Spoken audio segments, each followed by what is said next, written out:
მოგესალმებით მეგობრებო, დღეს ხუთშაბათია 21 საათი და რა თქმა უნდა ვხვდებით ერთმანეთს, ეს არის მადის აღძვრელი პოდკასტი. აუცილებლად უნდა გთხოვოთ რომ გამოიწეროთ ჩემი YouTube არხი, თან მინდა აღვნიშნო რომ უკვე 1000-ნი ვართ და ძალიან დიდი მადლობა ყველას მხარდაჭერისთვის. მინდა გთხოვოთ რომ იაქტიუროთ, დამიკომენტაროთ, დაალაიქოთ და იყოთ ჩემთან ერთად. რაც შეეხება დღევანდელ სტუმარს, ეს არის ბარბარა სამხარაძე. მოგესალმები ბარბარა, ძალიან დიდი მადლობა რომ ხარ ჩემთან ერთად. როგორ ხარ? იქით ძალიან დიდი მადლობა მოწვევისთვის. კარგად ვარ, თქვენ როგორ გიგებთ? კარგად ვართ, მადლობა.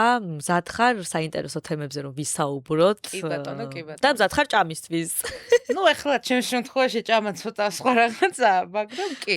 აი, მაგაზეც ვისაუბროთ, მაინტერესებს, იმიტომ რომ ბევრი ცვლილებაა შენს ცხოვრებაში, საინტერესო და მანამდე სანამ სხვა თემებზე გადავალთ, მინდა ჩემს მეგობარ სპონსორებზე მოგიყვე შენს და ჩემს მაყურებელს ორი სიტყვით, ფიზი ჯორჯია, შუშხუნა სასმელების დასამზადებელი არომატები და აპარატი, ეს საინტერესო აპარატი ერთ წამში გაზავს წყალს, შეურევ არომატებს და სახლში გაკეთებულ ლიმონადს მიიღებ ჯანსაღად, რაც მთავარია. და ბომბარი, ეს არის პრემიუმ ხარისხით დამზადებული ფიტნეს შოკოლადები, უშაქრო, ესე იგი დაბალი შაქრით, მაღალი ცილებით და შეგვიძლია რომ აი ესეთ საღამოს სიტყვაზე რომ მოგინდეს ყვირის ჭამა, უპრობლემოდ მიირთვა. მოკლედ, რაც შეეხება ჩემი პოდკასტის თემას, ეს კი მთავარი არის რომ ვსინჯავ ჩემი სტუმრის საყვარელ კერძს და როგორც ვიცი, ეს არის პიცა, შენი საყვარელი საკვები, ხო? მეც მიყვარს სხვათა შორის ძალიან და მოდი რომ არ გავწელოთ დროში, უკვე მოვიდა ჩვენი პიცა და თან დავაგემოვნოთ და თან ვისაუბროთ. ესე იგი, ეს არის ლაკროსტას პიცა, რომელიც მდებარეობს პეკინის 39 ნომერში. ეს არის ხუთი ყველის პიცა. გიყვარს ხუთი ყველის პიცა? ძალიან, მაგრამ ხუთი ყველის არ მოხსნა სინჯული, ხო, არც მე სხვათა შორის. და ჩემს მაყურებელს მინდა ვუთხრა, რომ თუ მივლენ პეკინის 39 ნომერში პიცერია ლაკროსტაში და წარადგენენ პრომოკოდს ხატია 93, მიიღებენ 15%-იან ფასდაკლებას და აუცილებლად მიბრძანდით. ჩვენ კი მოდი დავაგემოვნოთ. ოღონდ, იცი რა მინდა სანამ დავაგემოვნებთ. ლიმონათი გავაკეთოთ. ჩააჭირე? всё. შენ რომელი არომატი გინდა?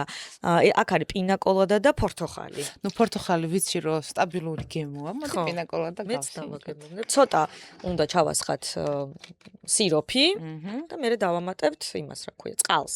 დაგაზულ წყალს. დაგაზულ წყალს, მომე ცოტა ჩავასხა. მოიცა, დავასხათ.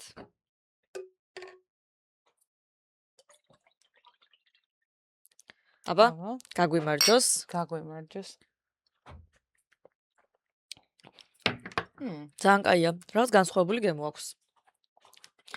ფიზი შეგიძლია მიწერო Facebook-ზე და მოგართმევენ სახლში. ძალიან სხვანაირი გემო აქვს სხვათა შორის. კი და ეს 35 სახის არომატი აქვს. 35 სახის, ვაუ. და რომელსაც არჩევ მოგიტანენ. მოდი ახლა დავაგემოვნოთ ჩვენი პიცა. მე მგონი თებში არ გვინდა, ხო? არა, თებში არ გვინდა, ჩემი აზრითაც. ხო, პიცაზე ვიტყვი, რატომ მიყვარს განსაკუთრებულად. ამ ოპერაციის შემდეგ განსაკუთრებულად შემიყვარდა და იმიტომ რომ პიცა არის ის საკვები, რომელიც შემიძლია ერთი ნაჭერი მთლიანი ვჭამო. ხო. და თუ აი ცოტა ხანში კიდე მეორესაც გავუქაჩო. ეგ არის აი მაგით განსაზღვრა უკვე საჭმელს, აი ფილმ მაგალითად არ მიყვარს. აი ხორცის საჭმელები ნაკლებად მიყვარს, იმიტომ რომ იმათ ვერ ვჭამ ბევრს და აი ეს არის ის, რაც შემიძლია თვალსაც და ყუთსაც ერთდროულად ესიამოვნოს. თან რა არის, იცი ეს თხელი ცომი როცა აქვს პიცას, იმიტომ რომ სქელი ცომიანი პიცებიც ხო არის და კი, ეგენი. აი ამასაც თხელი ცომი აქვს. ძალიან თხელი არის. მოიცა. რასაც კი. ვაკვირდები, აი უთხელესი. კი და პატარა ნაჭერს ძალიან გებრიელად შეიჭმება. აბა. კი, თანაი რაღაც ძალიან. აბა ვნახოთ.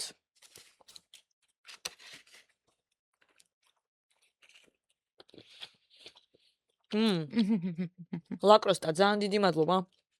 ძალიან გებრიელია. როგორი თხელია. ძალიან თხელია. მაგრამ მოდი ახლა სიმართლეს ვთქვათ, ეს რო ცხელი შეჭამონ ადგილზე, ეს იქნება იდეალური. აი ეს კიდე უფრო გაიწელება და კი არ გაიწელება, აიწელება. აიწელება ზეცაში. ხო. ძალიან გემრიელია. ძალიან კაია. შენ იცი პიცის გამოცხობა? რა თქმა უნდა. მაგრამ თავს ვიყავებ ხოლმე ყოველთვის, იმიტომ რომ ძალიან ბევრი რაღაცა, ანუ მომზადება ჭირდება სპეციალური რა, მაგრამ ცომის მოზელა პიცის განსაკუთრებულად კარგად გამომდის. მაგრამ კარგი რა არის იცი? გამზადებული ცომებიც ხო იყიდება მაღაზიაში. და უფრო უცებ მე ჩემსას ვაკეთებ. შენ შენიც გინდა რომ გააკეთო. ეს კიდევ კი უფრო ბატონო. მაშინ შრომა უფრო ჭირდება. და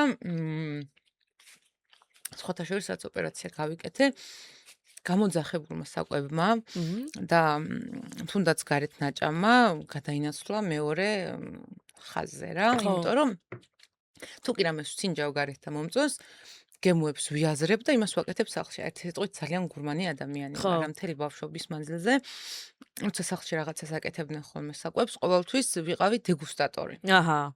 და ბებია ჩემი აი სუნელებად მაშლევიებდა ხოლმე გემოებს რა, რომ აი აბა ეხლა რისი გემო მოდის, ეხლა რისი გემო მოდის. ბებია ჩემი და ისიც მასწავლა, რომ მარილის დოზა სუნით გამეგო საჭმელზე რა. არ ვიცი ეხლა რა ფენომენია, მაგრამ ყოველ შემთხვევაში აი სიმღერის შემდეგ ყველაზე კარგად რაც გამომდის არის საჭმელების კეთება.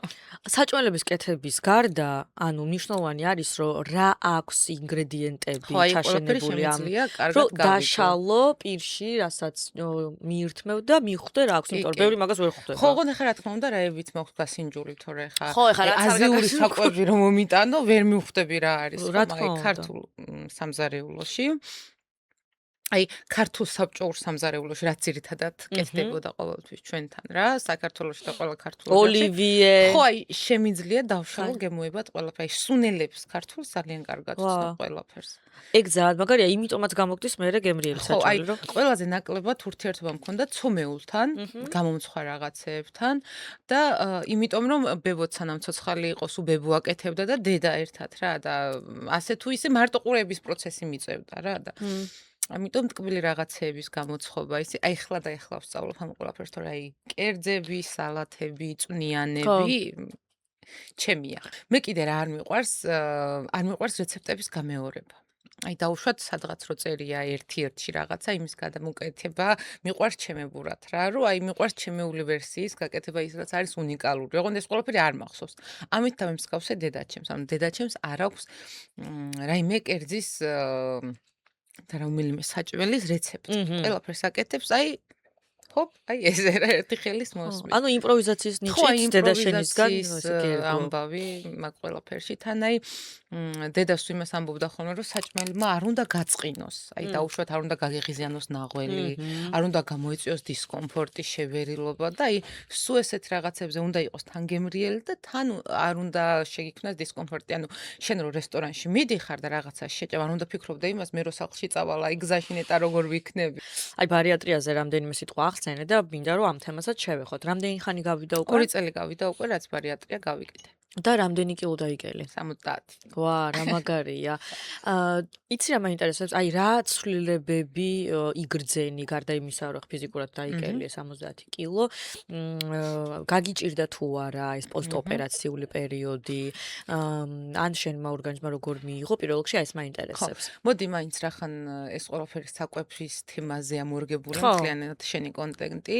ამ ყველაფერს საკვების თვალსაზრისით მივუდგები, რომ მე როცა გავიკეთე ოპერაცია, აბსოლუტურად ყველას ეგონა რომ მე ვიყავი ჭამით მსუქანი რა, ჭამით მქონდა ამდენი კილოგრამი მომატებული, მაგრამ რეალურად მასე არ იყო, უბრალოდ რასაც ვჭამდი, ყველაფერს ჩემი ორგანიზმი ვერ გადაამუშავებდა. აქედან გამომდინარე, ცოტა ჭამა, როგორც ასეთი, მე არ გამჭირვებია. რომ დაუშვათ კიდე რაღაცა მომდომებოდა და მე ის ვეღარ მეჭამა და ამ ყველაფერს სტრესში ჩავეგდე ეს ყველაფერი ჩემ შემთხვევაში არ ყოფილა რა. ჩემ შემთხვევაში უფრო ის იყო რომ აი სწრაფი კლება რომ მიდიოდა, ჩემი მენტალობა ვერ ეწეოდა იმას რომ ავიკლებდი სწრაფად. ანუ რას გულისხმობ? აი გულისხმობ იმას რომ მიჩვეული რო ხარ ამდენი წლის მანძილზე ერთ ფორმაში ყოფნას და ჰოპ და ეს ყველაფერი იცვლება მე გაუცხება გეწება რა, მაგრამ აი საკვებს რო გავყვეთ კიდე მთავარ ხაზად და არ გადავუხვიოთ, ძალიან რთული იყო, როცა ოპერაცია გავიკეთე პირველი 2 თვე იმ თვალსაზრისით, რომ მიწევდა მარტო დაქუცმაცებული და აი დაბლენდერებული საკვების ჭამა. ყბები მქონდა მოდუნებული ძალიან და აი მეგონა ხოლმე დილით რო გავეღვიძებდი, ყბა გვერდზე გამექცეოდა ან რაღაცა რა, აი მიტკაცუნებდა ყბები ძალიან და აი ძალიან მაშინებდა ხოლმე ეგ ფაქტი, რომ აი ღეჭვის რეფლექსია აღარ მქონდა უკვე რა და მერე უკვე როცა გავიდა ეგ ყველაფერი და ჭამა დავიწყე, ორგანიზმი ისე მქონდა მოწყობილი, რომ მინდოდა რომ სულ რაღაცა მიღეჭა და სულ რაღაცა მქონოდა ისე, რომ აი ეს რეფლექსი კუჭი მეც აღარ იღებდა, მაგრამ გონებრივად მინდოდა რომ პირში რაღაცა მქონოდა და იღეჭვა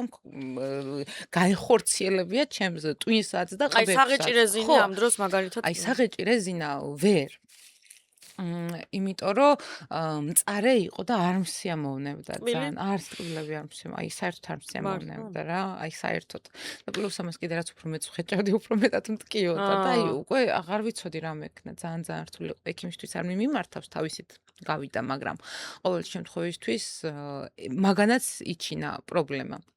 და აი როდის არის აი რომ ჩადგები უკვე ფორმაში? ხო, აი ყველაფერი ახლა ხდება რა, აი ამ ეტაპზე ხო, იმიტომ რომ რეალურად ისე ხდება, რომ შედარებით მეც საჭამ, აი ადრე თუ დავუშვათ ერთ პიცას, ერთ ნაჭერ პიცას ვჭამდი, ახლა შემიძლია აი ეს მეორე ნაჭერით შევჭამო რაღაცა 10 წუთის შემდეგ. მიყოლებით არა, აი 10 წუთის შემდეგ და აი ეს ყველაფერი ნელ-ნელა უკვე ისე ხდება, რომ ეჩვევი ორგანიზმიც, ეჩვევა მენტალობაც, ეჩვევა რომ ხო ბევრს ვეღარ შეჭამ, მაგრამ იმდენად რთული არის იმ ყველაფერთან გამკლავება, რომ აი შენ რაღაცა მომენტში შეიძლება ერთი ლუკნით ზედმეტი შეჭამო და აი ვაი მე უკვე ის 70 კილოგან მიბრუნდება ეს მომენტი გაქვს რა. შენ აი ესე უცებ არ ქონია, აი ზოგი ხო არის რომ ხო პიკლებს და ეგ კარგიც არის არა?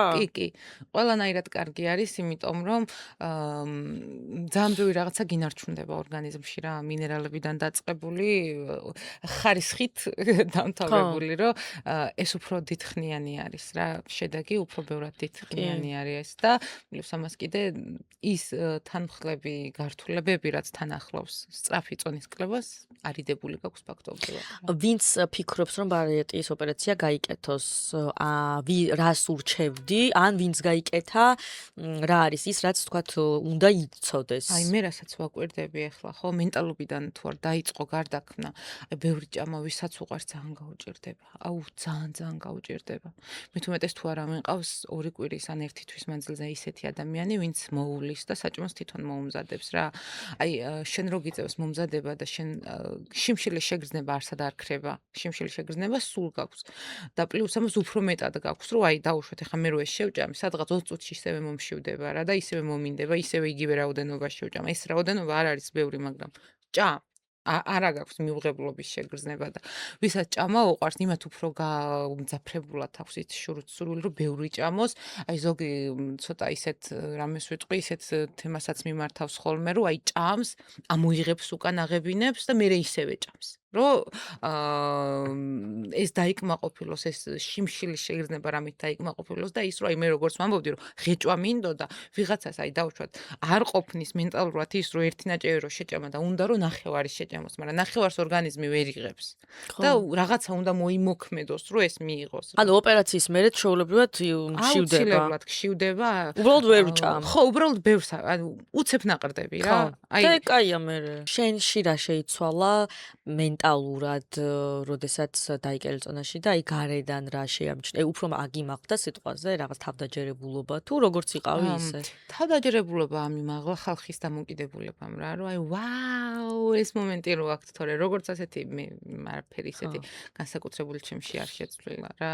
იმიტომ რომ ალბათ საკმარისად ძალიან არ მინდოდა ის უყეს ყველაფერი ისე რომ აი ამით უფრო ბედნიერი ყოფილიყავი რა. მინდოდა, მაგრამ ძალიან და აი ოცნებად მქონდა და ის რომ აი ოღონდ გამხდარი ვიყო და დაკლებული ვიყო, არ მქონია ეგ მომენტი. თუმცა რა არის მნიშვნელოვანი, რაც მომხვდა ყურში, რომ აი აგვისტოში მომინდა და სექტემბერში შენგან დამოუკიდებლად რაღაც სამყარო ისე მოგცა, რომ რაღაცა არაგამიზნული მანიფესტაციის შედეგია თითქოს, აი უბრალოდ რომ დაგეგმე და გაიფიქრე და მე მოვიდა რა და მოკლედ რისი თქმა მინდა, არაგამიზნული მანიფესტაციები ხდება შენ ცხოვრებაში? კი, ყოველთვის, ანუ მე იმდენად მჯერა იმ ყველაფრის რაც გეგმაში მაქვს და აი რაც უბრალოდ მინდა, რომ უბრალოდ ჩემს თავს ვაძლევ ხოლმე დროს, რომ მოითმინე და თავისით მოხდება რა.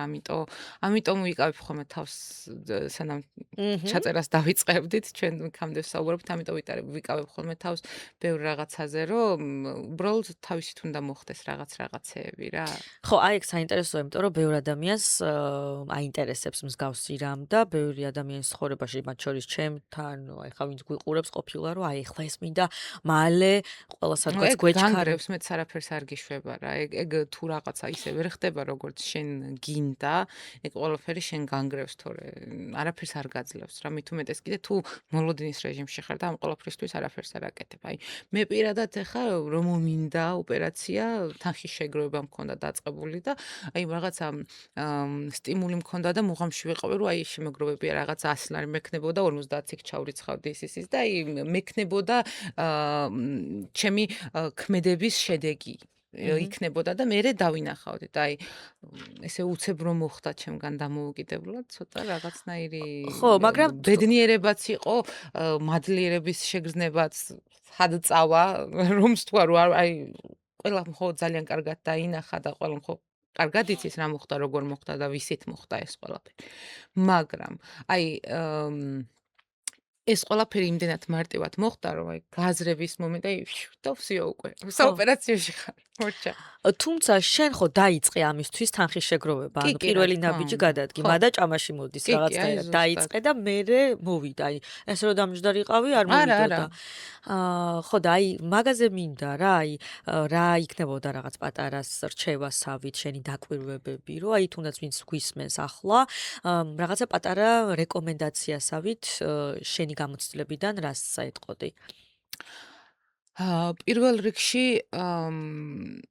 მე რა შეცდომას დაუშვი იყო ის, რომ მეგონა გამხდარი და დაკლებული წონით უფრო ბევრს მოვეწონებოდი.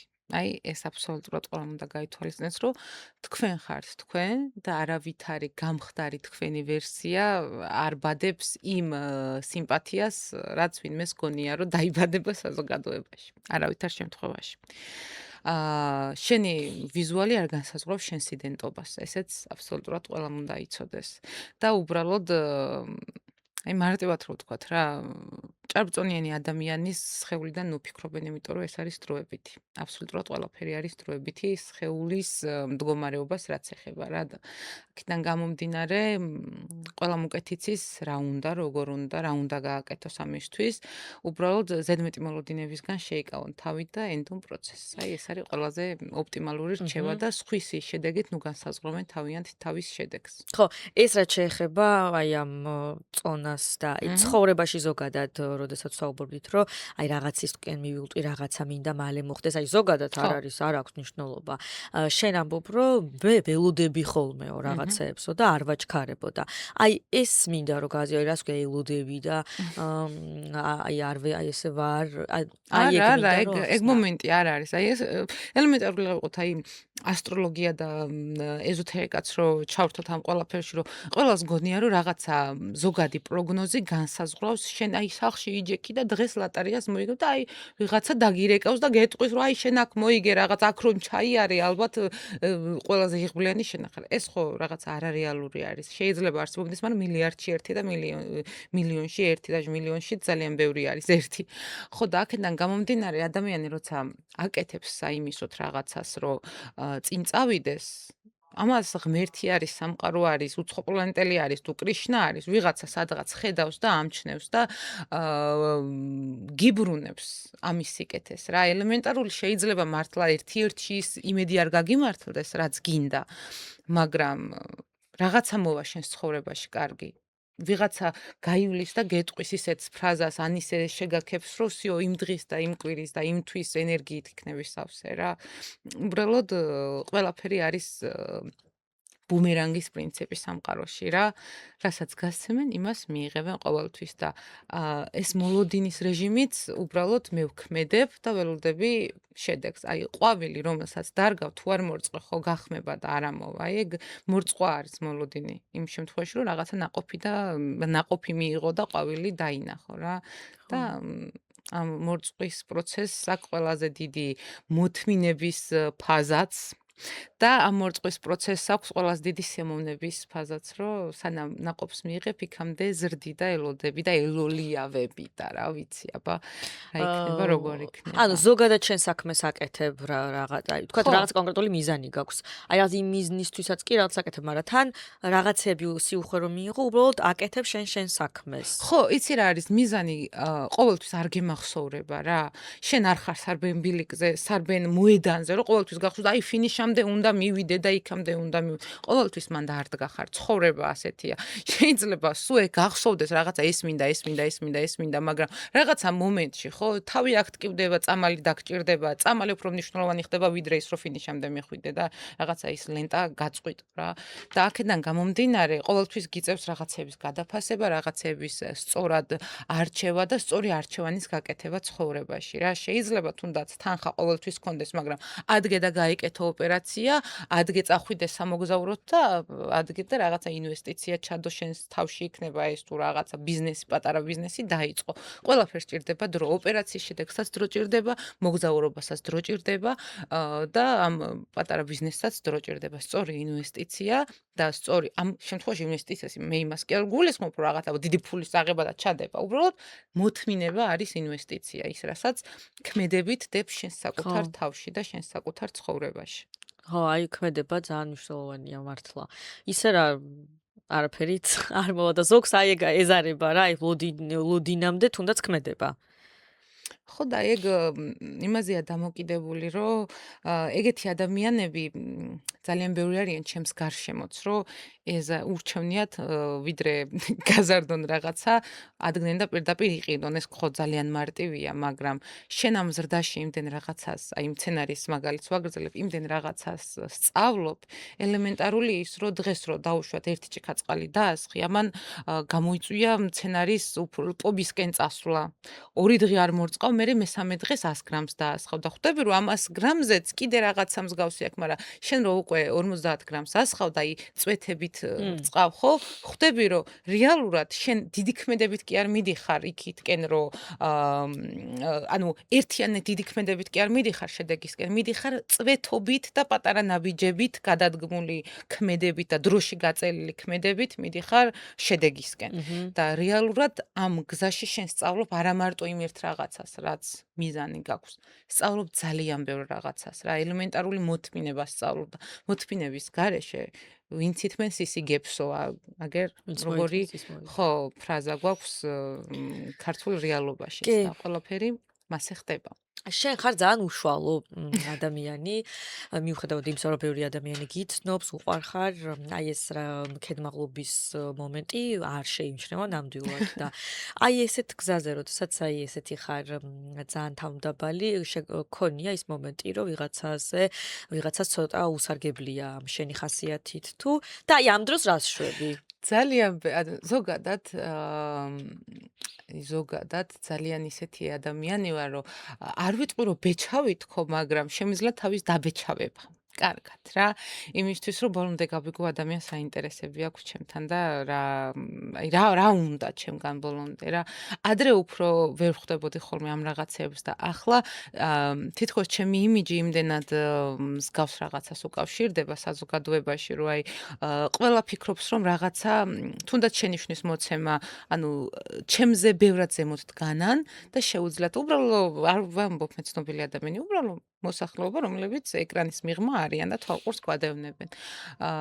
ყოველთვის გონიათ, რომ ჩემს გამოჩენასთან ერთად შეუძლიათ, რომ რაღაცა შენიშვნები მომცენ. თავის თავს აძლევენ ამ ყველაფერს უფლებას რა და აქედან გამომდინარე, ზოგჯერ ვფიქრობ ხოლმე, ზოგჯერ არა ეს ბოლო პერიოდი დავფიქრდი, რომ იქნებ მართლა ჩემშია პრობლემა, რომ არასწორად ვაჩვენებ ამ ხალხს იმას, იმ სიმაღლეს, სადაც მე ვდგავარ რეალურად რა და არ უნდა მისცენ თავის თავს იმის უფლება, რომ თუნდაც ჩემს ჩაცმულობაზე რაღაცა თქვან. თუნდაც ჩემს ვარცხნილობაზე ელემენტარული ფრჩხილებზე რაღაცა თქვან, იმიტომ რომ ძალიან ხშირად მწერენ, რომ აი ვინმე დიზაინერი ნახე და კარგად ჩაცმა ისწავლე, ანუ უკაცრავად რას ქვია, კარგად ჩაცმა ისწავლე, მაშინ როდესაც მთლიანად ჩემი ოჯახი ჩართული არის ჩემი ჩაცმის იმაში რა, რომ აი ჩემი და არის ხელოვნებად მცოდნე და ფერების შეხამება იქნება ეს თუ მატერიის შეხამება თუ რა იქნება, ძალიან ბევრ დიზაინერზე კარგად შეიძლება იცოდეს დაწყებული ძველი წელთაღრიცხვიდან დამთავრებული დღემდე რა და რატომღაც ყოველთვის ამ ყველაფრის დაიგნორება მიწევს, მაგრამ ეს იმას არ ნიშნავს, რომ ჩემზე არ მოქმედებს. ეს კომენტარებს გულისხმობ ხო, კომენტარ პირადშიც აი მე მაინტერესებს აი ურთიერთობაში, აი პირადად ვამბობ, რომ აი თუ ყოფილა ეგეთი, ცოტა ზღვარს მიღმა. პირადში რომ ვიღაცამ მსგავსი რაღაცა მითხრას, არ ვიცი, ჩემს თავზე არ ვაგებიქ პასუხს რა მოხდება. იმიტომ რომ მე ზოგადად ვარ ძალიან მშვიდი ადამიანი, მაგრამ ამ სიმშვიდეში ისე შემიძლია ძალიან ბასრი სიტყვების თქმა და ძალიან ბასრი რაღაცის თქმა, რაც ადამიანს რო დაწვება, მაშინაც გაახსენდება, აუ ეს რა მითხრა. ანუ ენაკვიმატი ხარ ამ დროს? ენაკვიმატი არა, აი ყურე არის ის პერიოდი, რასაც მე ვითმენ და გითმენ, მაგრამ როცა უკვე ეს ჩემი მოთმინების ფილა აივსება, იქ უკვე უნდა გაიქცე, იმიტომ რომ ყოფილა ეგ შემთხვევა. ვაიმე კი ძალიან ბევრჯერ რა.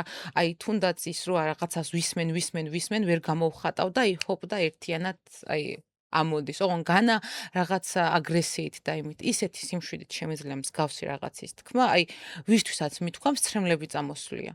რომ აი ეს რატო გითხარი? და ესეთი ვისთან ქონია ესეთი კომუნიკაცია ახლობლებთან მეგობართან ახლობლებთან რომ აი რაღაცა იმდენად ემოციურად შემხებია ეს ყველაფერი და მეც ყურადღება გამიმახვილებია იმაზე რომ აი ეს ყველაფერი მე ასე მტკენს და ასე მაზიანებს რომ მე უკვე მიმხვდარან რაში ყოფილა საქმე ხო ანუ თავს იცავ და არ აძლევ უფლებას არ ვარ ბეჭავი მაგას ვამბობ ანუ არ ვარ ისეთი ადამიანი როგორიც რეალურად შეიძლება ვიღაცას აი კეთილი და საყვარელი ხო საყვარელი შეიძლება ვიყო კეთილი შეიძლება ვიყო მაგრამ ეს იმას არ ნიშნავს რომ შენ დაარღვიო ჩემი სიკეთის ხაზი სადაც გადის ეს ყველაფერი რა ანუ ამის ფონზე თავის თავს ძალიან ბევრს აძლევენ ხოლმე უფლებას ადამიანები რა რომ აი თითქოს ამ ყველაფერს მე მოვუთმენ და გავუტარებ რა მაგრამ აი ეგეთი შეიძლება შტაბჭება დაგჭერს თავიდან რომ აი საყვარელი რაღაცა და აი შეიძლება ბევრი რაღაცა იფიქრო რომ მოდი ხა კაი ხო მაგრამ მოდი აქედან დავწყოთ მე ვარ 25 წლის ხო 25 წლის ადამიანის გონებრივი და მენტალური განვითარება სხვა საფეხურზე არის ხო ყველანაირად აქედან გამომდინარე ის ბავშვი ვინც რეალურად ხალხს ახსოვს დედაჩემი კი სომეუბნება ხოლმე იმას რომ აი დედა პირიქით უნდა გიხაროდეს და ის ანუ ძალიან მიხარია არ ვქნი ბარიერებს რომ აი ჩემთან მოახლოება ხალხი ვიღაცას გაუჭირდეს მაგრამ მეც მაქვს ჩემი სივრცე სადაც არ უნდა შემოიჭრას უხეშად ადამიანი თორე ის მე რო შენ შემოგიშვებ თუ არ შემოგიშვებ ეგ ყველას არჩევანი არის არა მაგრამ როცა მოდიან უკვე პრეტენზიით რომ აი ეს რო გეცვას და ის რო გეცვას და ის ფერი უფრო მოგიხდება ერთხელ საერთოდ ქალმა მომწერა რომ შენი სახლი შპალიერი გამოცვალეო ძალიან ესეთი ღარიბული იერია ხო რა რა მიწერე არაფერი ეგეც რა უნდა მიწერე არა არც არაფერი ხა ეგეთი ძალიან ბევრმა შეიძლება მოგწოს მომწერა ქალმა რომ ფრჩხილები რო დაიმოკლო ესთეტიური იქნები უფრო ნუ ეხა ეგეთები ხო სოციალურ ქსელში ძალიან ბევრია სოციალურ ქსელზე და ხვდები რომ როგორიც არ უნდა იყო არის ეგეთი ადამიანები ეგეთებს ვერ რეალურად ეგენი რო გთავაზობენ იმას რომ მათნაირი იყო რეალურად შენ ხვდები რომ აი ეგეთი არ უნდა იყო მაგას მე არ მომწეს შენი ტოლი ჩემი ტოლი მაგას მე არ მომწერს იმიტომ რომ არ აძლევს თავის თავს მაგის უფლებას და აი ხშირად ხდება ხოლმე TikTok-ზე ესეთი წარწერა რა აი ვიდეოებს რო აწერენ ხოლმე ინგლისურად ეწერა მე რაც ვნახე რომ ჩვენ იქნებით თაობა რომლებიც იქნებიან ისეთი ბიცოლები ვინც თავის მულიშვილებს არ გაუკეთებს ჯადოს აი მართლა ეგ თაობა ვიქნებით რა რომლებსაც თავისი ნათესავები არ ეყოლებათ მოძულებული რა ხო და არ იქნებიან ქიშფში და იმაში რომ ჩემაშვილმა ისიც ის კითხვა იცის და შენმა რა იცის აი ეს თაობა ვიქნებით ხვდები ვისაც გონება აქვს და ვისაც აქვს მენტალური ზრდა და ვინც ახლა ისეთ პირობებში არის რომ ვერ პოვა განვითარება და ვერ დაინახა სინათლე რა ვიცი მე ახლა ანუ შენ ამბობ რომ ჩვენ მშობლების თაობა არის პრობლემა კი ჩვენი მშობლების თაობა არის პრობლემა, იმიტომ რომ მათი მშობლები დატრამვეს თავიანთმა მშობლებმა, რომლებიც არიან ომგამოვლილი. ანუ ბაბუაჩემის თაობის მშობლები იყვნენ ომგამოვლილი მშობლები რა. ბაბუაჩემი გაზრდილი იყო მამის დანატრებაში, რომ ასაკოვანი კაცი არ იყო სოფელში, რომ მამა რო ვინმესთვის დამეძახაო, იმდენად გახიზნული იყო ომში ყველა ადამიანი რა მაგასაკში. ბაბუაჩემს მამა არ ახსოვდა. ბაბუაჩემმა გაზარდა დედაჩემი. მერე ბაბუაჩემს რომ მოეწონა მამაჩემი, გაათხოვა დედაჩემი მამაჩემზე რა, არ უყვარდათ ერთმანეთი ჩემს მშობლებს და აქედან გამომდინარე მე აი ამ არ სიყვარულით შექმნილმა ოჯახმა კიდე სხვა ტრამვები აგუკიდა რა. დედაჩემი მთელი ბავშვობა მეძახდა იმას, რომ არ არსებობდა სიყვარული და არსებობს პასუხისმგებლობა, რომელიც ოჯახის წინაშე გაქვს და როცა მე უკვე გავიზარდე და ვიღაცა მომეწონა, ვიღაცას მიმართ ინტერესი გამოვთქვი, ყოველთვის ჩამესმოდა არ არსებობს სიყვარული, ეს არის პასუხისმგებლობა აქ და ამაზე დამჭირდა ფსიქოლოგთან საუბარი, რომ რეალურად პასუხისმგებლობა კი არ არის სიყვარული. სიყვარული არის ყველაფერი. შენ იყავი ფსიქოლოგთან? კი. კი. და უფრო აი ამ ურთიერთობების ჩემი მთავარი წითელი შუქი იყო ურთიერთობები, რაც იწვევდა მთლიანად ჩემს დამოკიდებულებას, თუნდაც ჩემს ვიზუალზე რა, რომ ხო ვიძახი, რომ მე გამიჭირდა იმის გააზრება, რომ თურმე როცა წონას იკლებ, არც ისე არ არის, რომ ყველაზე შემოგახდეს და ყველა შენი სურათი დაიდოს და თაყვანისცეს, რომ აი ბარბარა, აი ხუი. აი ესაა რა. და უფრო ამ წონაზე ქონდა ფსიქოლოგთან? წონაც იყო, წონის სწრაფი კლებაც იყო, ჩემ შემთხვევაში ბარიატრიის მერე ხდება და ურთიერთობებზეც იყო, რა თქმა უნდა, ეხლა ყველა ადამიანს სხვადასხვა ტრამვის მიმართულება და ხაზები და ეს ყველაფერი გადაჯაჭვული იყო ერთმანეთთან. აი თუნდაც აი ოჯახიდან გამომდინარე შეხედულებები, რწმენა წარმოდგენები, რომლებსაც კარგია, რომ ხანდახან აანალიზებ, კი დედა არის, მიყვარს და მაგას არაფერი შეცვლის, რა თქმა უნდა, მაგრამ უნდა გაემიჯნო მის მოსაზრებებს, რომლებსაც შეიძლება შენ აი ესე ჩაგავლოს და მოსაზრებით გატაროს ხო გაცხოვრო მთელი აი ეგაა ზუსტად რომ მე მაგას ხვდებოდი რომ არ იყო არასწორი მაგრამ ვერ გავურბოდი იმიტომ რომ რამდენი რაღაცა მსგავსი ვერ ხვდებოდი ბიჭები მომწონდნენ თუ მიყვარდნენ ანუ ეგ არ მქონდა განსხვავებაში რა იმიტომ რომ აი ყოველთვის აქ იდგა დედაჩემის პასუხისმგებლობა შენ არ მოგწონს უბრალოდ პასუხისმგებლობა გინდა აიღო მასთან ურთიერთობაზე და ეს პასუხისმგებლობა იმდენად შემაშინებელი იყო ჩემთვის რომ დღემდე სადაც პასუხისმგებლობა არის სასაღები ჩემს დასვტენი ხოლმე ყველანაირ საქმეს რა რომ ანუ ეს უკვე დედისგან გამომდინარე შენ როგორც ჩანს რა იმიტომ რომ ეს თან იცი რა არის ყველაზე ცუდი რომ ეს პასუხისმგებლობა თანაცხოვრებაში მე რასაც უყურავდი დედაჩემის და მამაჩემის თანაცხოვრებას ხო აი რა საქმეები იყო რამდენზე ეხმარებოდა დედაჩემი არ მომწონდა ეგა რა და ის საქმე მაგაში ერთი აიღე პასუხისმგებლობას და პატარა ბავშვისთვის რომელსაც ეს ესმის ხო და ამ ყველაფერს თან ხედავს აი მოსიყვარულე ოჯახები კიდე სხვანაირად ხედავ დღეს რა პასუხისმგებლიანი ოჯახები სხვანაირად მახსოვს მე და აი ეგა რომ მე შემიძლია ორივე ვიყო უკვე დღეს რა დამუშავე დაგეხმარა ფსიქოლოგი ძალიან კი დამეხმარა მაგრამ ფსიქოლოგი იმდენად არა ვიდრე მე დავეხმარე ჩემს თავს ეგ პირველ რიგში ვერავინ ვერ დაგეხმარება სანამ შენ თავს არ დაეხმარები ეგ კი მხარჯველი ხარ გააჩნია სიტუაციას რა აი მაგალითად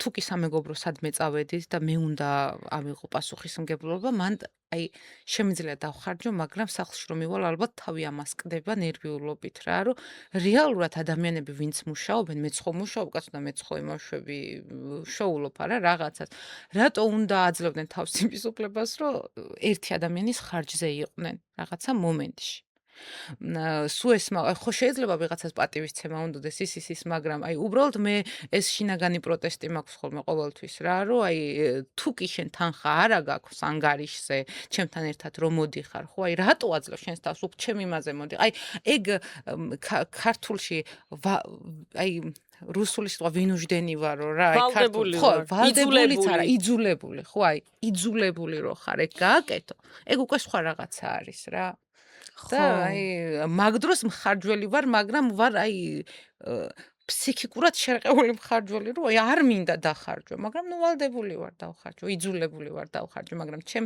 ყველაზე მეტად მიყვარს სხვებისთვის დახარჯვა რაღაცეების რა, აი მინდა მქონდეს იმიტომ რომ მე ვისაც მინდა რომ გავახარო, იმათთვის მქონდეს რა. აი ეგ ყველაზე მეტად მიყვარს. და აი შენ თავზე გიყვარს დახარჯვა?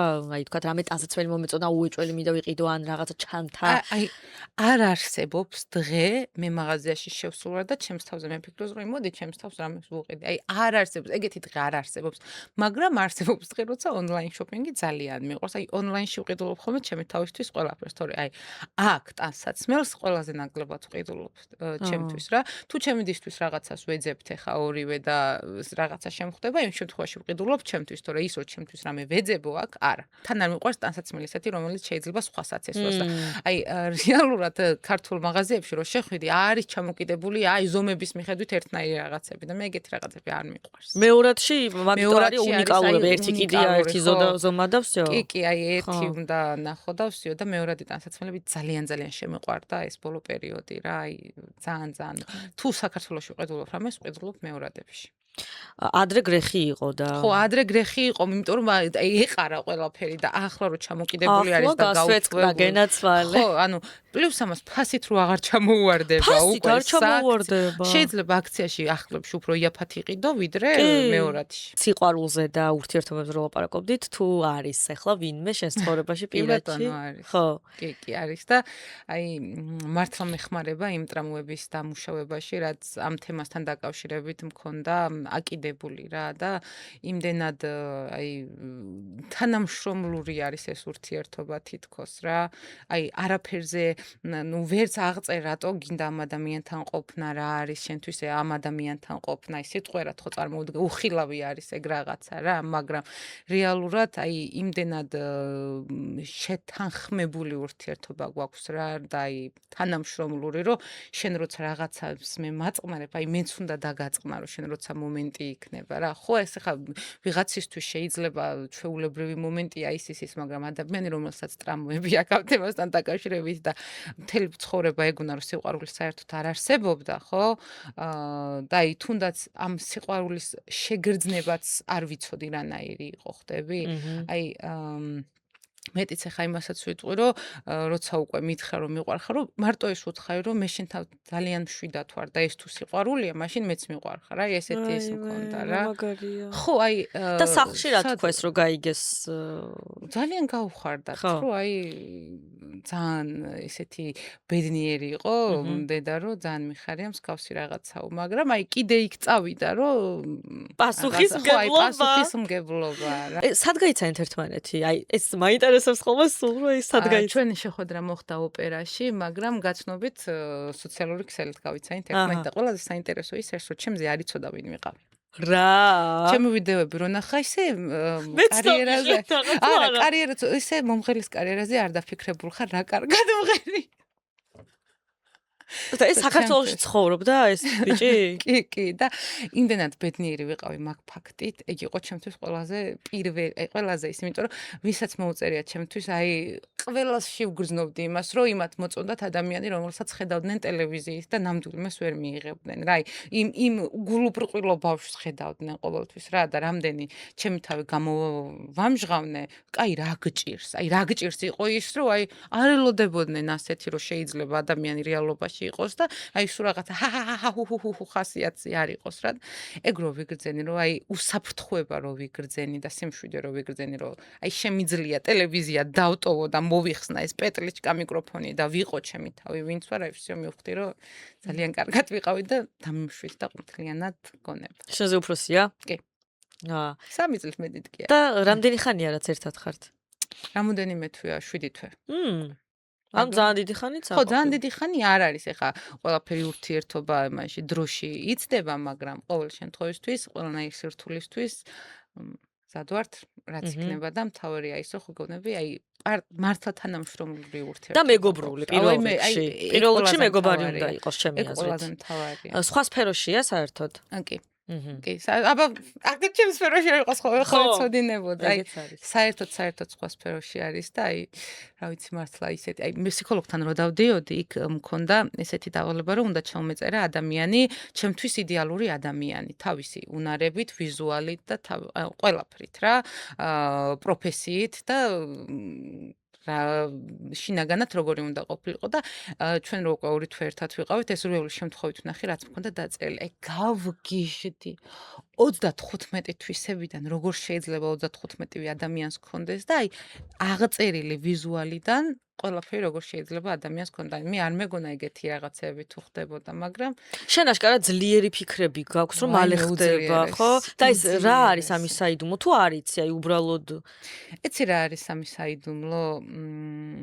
ერთი ის რომ არავის არ ეხები, შენ თავისთვის გინდა თუ რამე გინდა და მეორე ის რომ თუ კი შენ რაღაცა გულწრფელად გინდა და აი ბავშვური სილაღით თხოვ სამყაროს თუ შენს თავს თუ აი რა ღმერთს და აი ვინც არ უნდა იყოს, სადაც არ უნდა იყოს, თუ კი შენ იაზრებ იმას, რომ ეს მართლა გინდა, всё ხდება. შენ სიმღერებს უძღვნი შენ შეყვარებულს? არა, ჯერ არ მომდარა, არა. მე სიმღერები რაც დამიწერე, ყველაფერი იყო რაღაცა გატრამულ ფაზაზე დაწერილი და არა ეგეთი ჯერ არ მომხდარა. კარგი, ბოლოსკენ მინდა შენი გეგმები მითხრა, ეხლა ბენდი ყავს და აი რა გეგმები გაქვს და რატომ გადაწყვიტე აი ბენდის ყოლა? ბენდს რაც შეეხება, დღესდღეობით საქართველოში არის ისეთი სიტუაცია, რომ ეს ფონოგრამაზე მომღერალი, ფონოგრამას უგულისხმობ იმას, რომ მინუს ფონოგრამა ზოგადად ქვია იმას, რომ მუსიკა ირთვება და შენ მღერი, არის პლუს და მინუს ფონოგრამა და ფონოგრამაზე მინუს ფონოგრამაზე მომღერალი აღარავის აღარ უნდა. ყველას უნდა რაღაცა შოუს ელემენტებიც რო იყოს და ეს ყველაფერი ბენდის გამოდის ძალიან კარგად, რომ შეგიძლია სცენაში ავსო, დრაივი უფრო მეტად წამოიღო და ძალიან კარგი რაღაცა შექმნა რაღაც მომენტში. იმ კონკრეტულ მომენტში და ბენდის თემაც მასე შემოვიდა, რომ მინდა ვმღეროდე და სტაბილურად მქონდეს სამღერის სიტუაციები და ამ შემთხვევაში როგორც სოლო მომღერალს და აი ფლეშკით მოსიარულო მომღერალს ეგეთი შემთხვევები არ მაქვს. და აი რამ პრეზენტაციას გეგმო, რა ქვია ბენდს? ბენდს ქვია ბომონდი. აჰა. ჯგუფი ბომონდი. და როდის აპირება ესე ჯერჯერობით მზადების ეტაპზე ვართ და პირველი ალბათ სოციალური ქსელებით გამოვჩნდებით უფრო აქტიურად, რომ ბევრმა გაიგოს ჩვენს შესახებ. მალე ვიხილავთ? კი, ძალიან მალე უკვე პროცესში ვართ იმის, რომ აი საბოლოო აკორდების პროცესში ვართ. ბოლოს მოკლედ რო ვახსენე დასაწყისში ბომბარი, ეს იგი ესეთი ჩელენჯი მაქვს ბომბარის პირველი ლუკმის გემო. აი აქ არის უშაქრო აი შოკოლადები.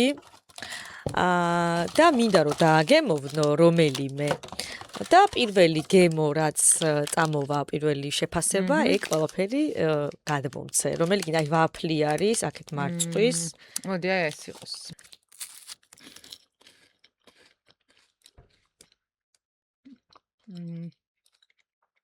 ბავშვობის გემო აქვს აი ბავშვობაში რომ ტკბილობები იყო ხოლმე საერთოდ არ ეტყობა რომ ეს ახლა უშაქროა ხო არა ნამდვილად ძალიან ბევრი პროტეინის